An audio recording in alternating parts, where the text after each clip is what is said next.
Hello, my friend. Hello, sweet friend. I love the earth rooted energy from that beautiful bowl. Feels good. This is this bowl brings me straight back down to ground. So I was happy to open with it today on this lovely Earth Day and bringing us back into Mama Earth. Right. Yeah. So we are recording the day before, but our gathering is about Earth Day. And, Hmm. I'm trying to remember now. This kind of, Earth Day started in like the early 70s, wasn't it? It hasn't been around Hmm. for a long time, but boy, if it had been around longer, we might not be in the fix that we're in. I find it, really interesting that I saw something about the theme of Earth Day for 2021 is restore our Earth. It just feels very like a call, a command, greener technologies. Let's figure this out, people. The time is long past, but it's Long definitely past. upon us now because when you know better, you gotta do better. So, I like that. yeah. Yeah. Well, So thinking I about, oh, go ahead. No, I've just been anticipating what is Julie bringing us on, this lovely Earth Day 2021. Well, this was a challenge because, there's so many, nature inspires so many amazing works of literature and poetry and music, and it's an inspiring thing, the natural world. But I felt called that in honor of sort of Mother Earth, that Mary Oliver, beloved daughter, Hmm. who, for 83 years, loved the natural world in a way that she lived it in a beautiful, beautiful way, eventually inspired to become a writer, a poet. And I thought she needed, she died in 2019. So she's, we had her for many years as sort of the beloved American poet, female. For me, that was a really, she holds a really special place in my heart, and I know she does in your heart as well. And so I had a hard choice of which Hmm. poem to represent because, it's Mary Oliver. So I thought I would find a few of the maybe more obscure works of hers, or just not as widely reproduced in quotes and things like that, to share Right. with you to see if some of these are new for you, or even just, oh yes, I remember that one. Hmm. So in honor of, you know this beautiful American poet who, her work is inspired by nature, inspired more by the natural world and less by human influence of the natural world.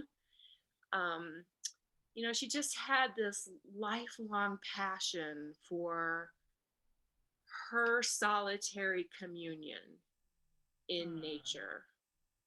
And she captured those experiences in words that are musical, magical. So I'm going to start with this one, which is entitled, How Would You Live Then? Hmm. And it goes like this. I need my glasses.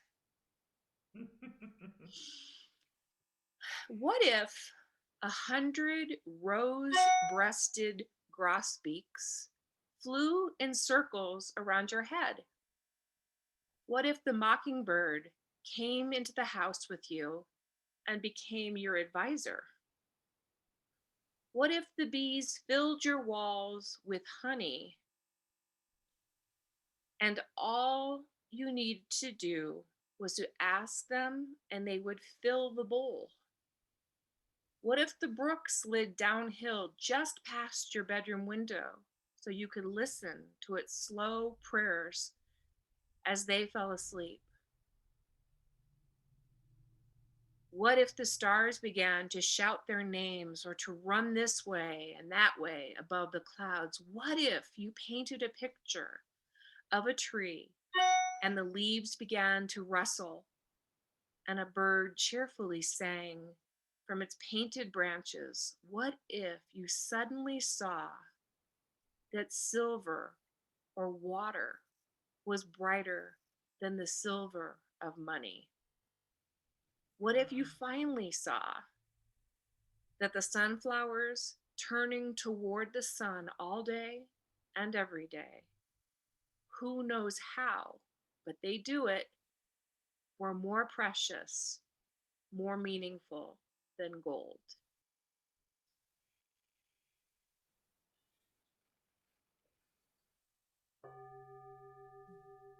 And so that poem is in her book called Blue Iris, and I Mm. think that was published maybe in 2006. At least that's what I'm remembering from the copy that I have. Mm. Julie, I am stuck on the image of the bees in the walls and the Mhm. honey pouring into the bowl and the Yeah. brook running just outside the house as this is happening. Mhm. I Is love this that line. in? What if the bees filled your walls with honey and all you needed to do was ask them as they would fill the bowl? What if the brook slid downhill just past your bedroom window? She just, I love That's to it. imagine her just wild, running through, finding her special like hiding places in the woods and just writing. In writing. And I was struck with the feeling of this movement of the honey flowing into the bowl and the brook just moving gently underneath the window. Mhm. It just carried me away. Yeah, I read this beautiful quote that was out of the magazine The New Yorker, that was part of an obituary that they wrote in 2019 after her passing. She was 83 years old. And I love this quote because it reads: Oliver gave voice to the process of confronting one's dark places, of peering underneath the toadstools and into stagnant ponds. And when she looked there, she found forgiveness. She found grace. She found that she was allowed to love the world. Hmm. That's a Allowed. beautiful tribute to her. That's lovely. But I And have a feeling you might have another one oh, for I us. do. So the second poem that I am going to share with you is How I Go to the Woods. And I think Oh. this was an early poem that I was sort of introduced um, to her work. And it goes like this: Ordinarily, I go to the woods alone, with not a single friend, for they are all smilers and talkers, and therefore unsuitable. I don't really want to be witnessed talking to the catbirds or hugging the old black oak trees. I have my way of praying, as you no doubt have yours. Besides, when I am alone, I can become invisible. I can sit on the top of a dune as motionless as an uprise of weeds until the foxes run by unconcerned. I can hear the almost unbearable sound of the roses singing. If you have ever gone to the woods with me, I must love you very much. Mm.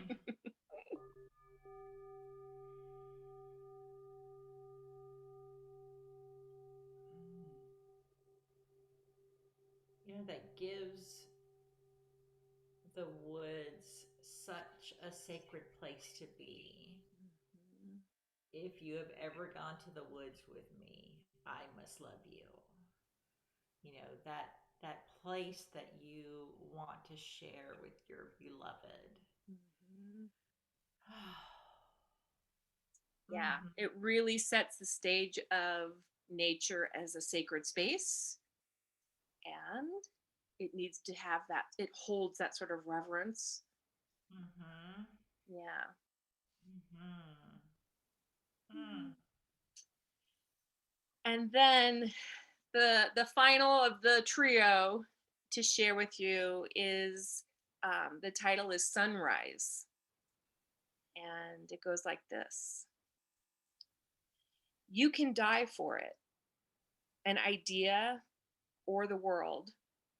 People have done so brilliantly, letting their small bodies be bound to the stake, creating an unforgettable fury of light. But this morning, climbing the familiar hills in the familiar fabric of dawn, I thought of China and India and Europe. And I thought how the sun blazes for everyone just so joyfully as it rises under the lashes of my own eyes. And I thought, I am so many. What is my name? What is the name of the deep breath I would take over and over for all of us? Call it whatever you want. It is happiness. It is another one of the ways to enter fire.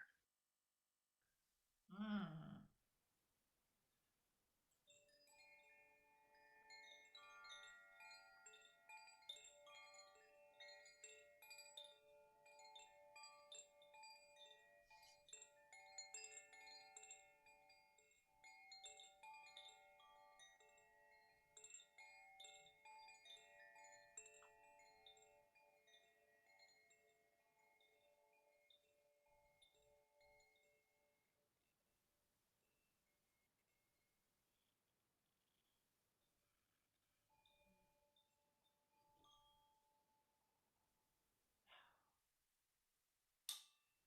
So lovely. Mm. I'm wondering what pulled you to the sunrise poem, and that was a new one for me. This one was new for me as well. And I um I joined a Mary Oliver, sort of like fan club, a group online that does share more obscure works of hers and Mm. some audio of her actually speaking some of her poetry. And I was drawn to this idea of, you know how often this happens where we are out having an experience and it leads us to thinking about, what is this experience like for somebody on the other side of the world? I wonder Mm. if other people experience, you know and I just loved the climbing the familiar, and then having this feeling of connection to the people in China, the people in Europe, these Mhm. people far away, and then having that realization that, the sun blazes for us all. It's here for us all. I just loved the my personal experience expanding out to the global experience, and then Mhm. actually naming, call it whatever you want. It is happiness. It is another one of the ways to enter fire. It just is sort of, you know, my experience, your experience, call it what you want, it all comes back to center. I love the imagery of that. Yeah. And the way we're connected. And Earth Day is that global connection. Call it what you want. We're in this together. Call it what you want. We all need to do our part if we want to have pure happiness on this planet. Then we have to burn down the old ways and we have to embrace some things that will be new and challenging and give us a fresh perspective and may you never know the things you're going to wake to that are really amazing until you're in it, kind of. We don't know how amazing it could feel to move some of our technologies to a greener platform. I think about my friends who live in New York City who shared eerily similar stories, and they don't necessarily know each other, about hearing the birds for the first time outside their windows in their high-rise apartments that they lived in. And it was like, Mm-hmm. had the birds always been there and I just didn't hear them? Am I just now hearing them because it's so quiet in this city?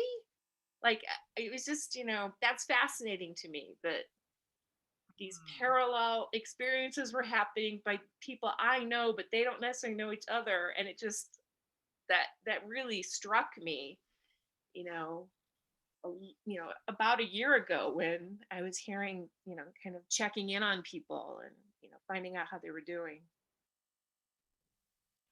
Yeah.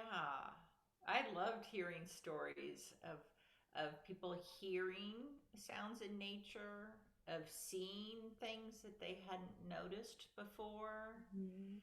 And this idea of we have to reinvent, but we also have to reclaim. And for me, it's, turning back to of honoring the earth and honoring all the ways that the earth serves us. And so getting back in touch with that, as we also look for new ways, because as a global society, we are growing and expanding. So, how do we keep doing that, but doing it in ways that honor the earth? Right, So it feels like it's we have to reclaim the way we used to live. And when I say we, I mean the collective we, right. thousands of years ago. When we lived close to the earth and we knew its value and honored that, um, but do it in this modern way. Mhm. Yeah, because the reality is humanity comes and goes pretty quickly in this scheme of evolution. And, you know, there are trees that I have come to love over the years in different places that either I have lived or frequented that are hundreds of years old. Mhm. And nature will heal, nature will recover, nature will do what nature needs to do for the most part. But it's, there's an old quote, I wish I could remember it completely, but it's like, brave is the old man who plants the trees knowing he will never see them grow. Yes. Mm-hmm. Um, like, for our future generations to come, I want to leave things a little better than I found them. I want to leave things hopeful for them, you know, Mm-hmm. and yeah, I want to be in that. I want to be in that team. I want to be on Team Mary Oliver because Mary Oliver would feel that way too. And that long view of things that we're doing, planting trees or gardens, those things that we're doing now that we won't necessarily reap the benefits, but future generations will Yeah. reap the benefits. Mhm. So taking that long view of things, and that if I plant a tree today, it'll take years. Um, but just imagine if everybody planted a tree. And I was watching a documentary about trees, and there is a man in, um, oh my gosh, I think it is in Japan, and he has been planting trees in the city for years. Mm. Any any piece of soil, he plants a tree. And so the huge buildings with a little triangle of soil, and he planted a tree 10 years ago, and now there's a green tree. And he has just been going to cities planting trees in any piece of soil that he can. Oh, I love that. And What a it's, fun concept. Like yes. swooping in the cover of darkness to an area and leaving it a little bit better than, they found it. What a fun, Mhm. yeah, that's fun. Yeah, yeah. So I think that's another way that we can honor is, we may not benefit immediately, but those that come after us will benefit from the way we leave the earth. So leaving it better than how we found it, how we found her. Well, I love that idea of a tribute for Earth Day, planting a tree tomorrow.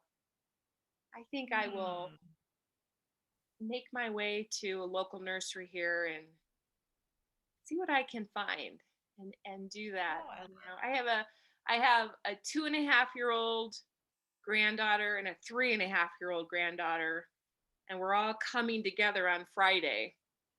And so Oh, that might be a yeah. really sweet thing to do with those two. Oh, how much fun. Yeah. And to watch them grow and the tree grow. Mhm. Yeah. Mm. I think that's a beautiful plan. That sounds like a great plan. Well, and take some pictures, and we'd Okay. love to see some pictures. And I would suspect our community would enjoy seeing some pictures of the grandkids planting a tree. All right, my friend. I will do it. Well, Julie, I was expecting one poem and was excited for your one Earth Day poem, but this treat of three Mary Oliver poems, Mhm. yeah, I can imagine hard to narrow down, but boy, Yeah. those were some good poems. I love sharing them with you. Well, I do too. Well, thank you. Okay. Until next time. We'll see you next time. Alrighty. Bye bye. Bye.